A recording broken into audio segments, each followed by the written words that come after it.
The defending Super Bowl champion Philadelphia Eagles opened up their 2025 title defense with a 24-20 victory over the Dallas Cowboys in a game that featured early controversy, a lengthy weather delay, and very solid performances from key players, despite losing one of the top defenders before the first offensive snap of the game even happened, and also enduring a 65-minute lightning delay, and very solid performances from key players despite losing one of their top defenders in Jalen Carter before the first offensive snap of the game even happened. The Eagles still found a way to secure the victory to start their dreams of going back-to-back as Super Bowl champions. The Eagles unveiled their 2024 Super Bowl championship banner right before kickoff, but the celebration was quickly overshadowed by an incident just seconds into the game. After Cowboys fullback Ben Van Sumeren suffered a knee injury on the opening return, tensions escalated quickly during the injury timeout when Pro Bowl defensive tackle Jalen Carter was ejected for spitting on Cowboys quarterback Dak Prescott 6 seconds into the season. This occurred after Prescott had initially spit toward the ground, kind of near Eagles players, which Carter apparently interpreted as being directed at him for some reason, and Carter's retaliation led to his immediate ejection for unsportsmanlike conduct. And overall, I'll admit it was a stupid move by him. I don't know in what world you ever think spitting on someone is appropriate, especially on national TV in front of millions of people. I almost would have respected a full-on fist fight more. Alright, so I know I'm just stating the obvious, but there is nothing better than waking up during fall season on a Sunday morning with a full slate of professional football games on to watch throughout the day.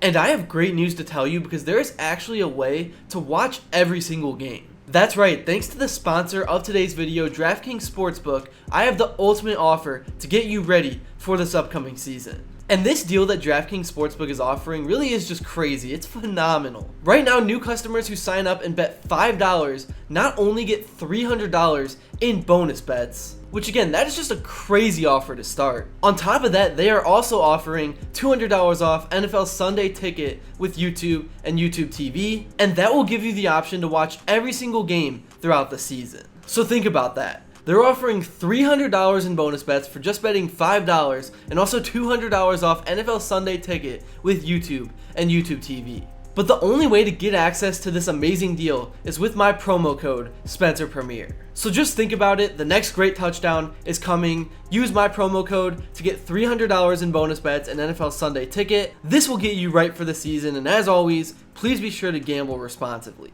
And the loss was definitely significant for Philly's defense. Carter had 4.5 sacks and 12 tackles for a loss last season, and that's a lot of production on the field, especially given just how much talent he is playing around in, and how even with limited opportunities last season compared to some of the other top defensive linemen in the league, he still helped lead Philly to become the NFL's top-ranked defense. The 15-yard penalty gave Dallas good field position, and the Cowboys scored immediately with a 1-yard touchdown run by Javonte Williams to take a 7-0 lead. Carter later apologized, saying, "It was a mistake on my part. I feel bad for my teammates and the fans here. I'm doing it for them, doing it for my family, but also the fans show the most love. It won't happen again. I've already made that promise." Jalen Hurts responded to Dallas's opening touchdown by leading a methodical 70-yard drive capped by a 4-yard rushing touchdown. Hurts completed 19 of 23 passes for 152 yards with a 94.2 passer rating while leading the team with 62 rushing yards on 14 carries and 2 touchdowns. His performance marked his 3rd career game with 2+ rushing touchdowns and an 80+ completion percentage, the most by any quarterback since 1950, which is pretty insane. Jalen's touchdown runs came at crucial moments, with his 8-yard score getting Philly caught up, tying up the game at 14 in the second quarter. After one touchdown, Hurts celebrated by throwing the ball into the stands and acknowledging the crowd, which had shown Michael Jordan on the big screen. Coach Nick Sirianni noted, "I think Jalen played a really efficient game. He made a lot of plays with his feet when things weren't particularly there, and that's such an advantage that Jalen has. There was a 3rd down where they took away his first read, and he reinstated his feet and put the ball right to Dallas." Saquon Barkley contributed 60 yards on 18 carries in his 2025 debut. Well, I guess technically it was not his debut because the Eagles actually have already played a game in 2025 to end last year, but you get my point. And he had a crucial 10-yard touchdown run in the second quarter. His touchdown gave the Eagles their first lead of the game at 21-17 and provided momentum that Philadelphia maintained throughout.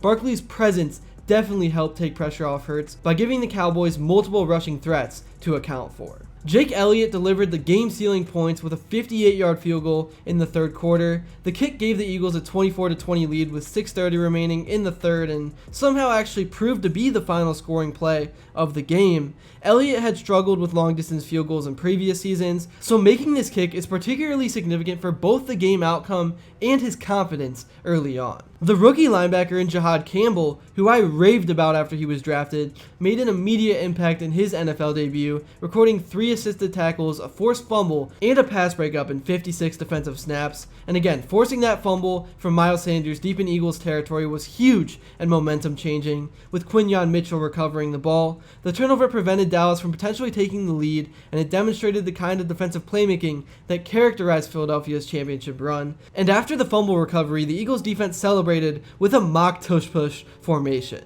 And then with the Eagles leading 24-20 and 4:44 remaining in the third quarter, Lightning in the Philadelphia area forced a 65-minute game suspension. There were actually some pretty cool picks that came out of that, and when play resumed at around 11:30 p.m., both offenses struggled to find any sort of rhythm. The final segment featured 8 drives that produced only 3 total points, including 5 punts. While the Eagles executed their game plan for the most part effectively, the Cowboys were hurt by crucial mistakes, particularly multiple drops by CeeDee Lamb. Despite catching 7 passes for 110 yards, Lamb recorded 3 official drops according to most scoring systems. The most costly drop came with under 3 minutes remaining when Dak Prescott threw a deep ball that would have positioned Dallas around the Philadelphia 25-yard line, but Lamb just couldn't haul it in. Another crucial drop occurred on 4th and 3 with 1:54 remaining. And this was when Prescott again targeted Lamb along the left sideline. Lamb dove for the pass and got both hands on it, but couldn't complete the catch that would have extended Dallas' drive.